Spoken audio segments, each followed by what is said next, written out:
ఆడపడుచు ఎంకిలా ఎంకి కొప్పులోని ముద్దబంతి పూలా తెలుగు వారి ఆడపడుచు ఎంకిలా ఎంకి కొప్పులోని ముద్దబంతి పూలా గోదారి కెరటాల గీతాల వలనాలో పలికినవి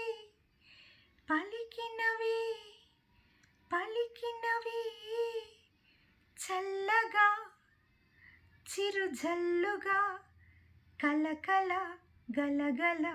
కదలి వచ్చింది కన్నె అప్సరా వచ్చి నిలిచింది కనుల ముందరా తేట తేట తెనుగులా తెల్లవారి వెలుగులా ఈరులా సెలయేరులా కలకల గలగల కదలి వచ్చింది కన్నె అప్సరా వచ్చి నిలిచింది కనుల ముందరా.